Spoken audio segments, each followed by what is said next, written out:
यह है आरजे कार्तिक की 1 मिनट स्टोरी। ये कहानी एक राजमहल की, जहां काम करने वाली नौकरानी का बेटा भी उस दिन महल आया हुआ था। उसे महल में खेलते खेलते एक हीरा मिला। जाकर के उसने अपनी मां को दिया और कहा कि मां देखो, मुझे हीरा मिला है। मां ने चालाकी दिखाते हुए कहा कि बेटा नहीं, ये हीरा नहीं, ये कांच का टुकड़ा है। और ऐसा बोलते हुए उस हीरे को सड़क पर बाहर फेंक दिया। मां को डर था कि कहीं बच्चा जाकर के महल में सबको ना बता दे, हमें हीरा लौटाना पड़ जाएगा। मां चुपके से बाहर गई, जाकर के उस हीरे को उठा लिया। और शाम के समय जब वो घर लौटे तो बाजार में गई और जाकर के सुनार की दुकान में उसे बेचने का प्रयास किया।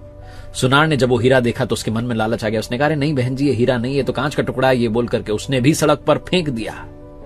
नौकरानी उदास होकर के घर चली गई और अपनी किस्मत को कोसने लगी कि मेरी किस्मत में था ही नहीं कुछ अच्छा होना। सुनार जो था वो दौड़ा भागा अपने जौहरी दोस्त के पास गया कि जाकर के हीरा बेच देता हूं। जाकर के उसने जौहरी से कहा अपने दोस्त से कि देखो भाई क्या लाया हूं, कितना बेशकीमती हीरा है। जौहरी के मन में भी लालच आ गया कि अरे इसके पैसे देने पड़ जाएंगे। उसने भी चालाकी दिखाते हुए कहा, अरे भाई ये क्या नकली आइटम लेकर के घूम रहे हो। उसने भी उस हीरे को उठा करके बाहर सड़क पर फेंक दिया। और अब की बार जब तीसरी बार हीरे को फेंका गया, हीरा बिखर गया, टूट गया। पास ही में एक व्यक्ति खड़ा हुआ था। उसने हीरे से पूछा कि भाई ये क्या हुआ, पहले 2 बार फेंका तब तुम नहीं टूटे, लेकिन तीसरी बार में तुम टूट कर बिखर गए, ऐसा क्यों?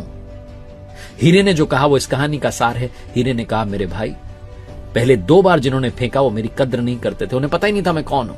पहली महिला जो थी उसे तो पता ही नहीं था कि मैं कौन हूं। दूसरा वाला जो था उसे मेरी असली पहचान पता नहीं थी। लेकिन तीसरा जिसने अभी अभी फेंका है वो तो मेरा अपना है, वो मेरा जौहरी है। वो तो मेरी कद्र जानता है, मेरी वैल्यू जानता है, मेरी ताकत, मेरी क्षमता जानता है। अपने भी जब कद्र नहीं करते ना तो इंसान बिखर जाता है, टूट जाता है। हीरे ने वही बोला जो हम इंसानों के साथ होता है। जब हमारे अपने हमारी वैल्यू नहीं करते तो हम अंदर तक बिखर जाते हैं।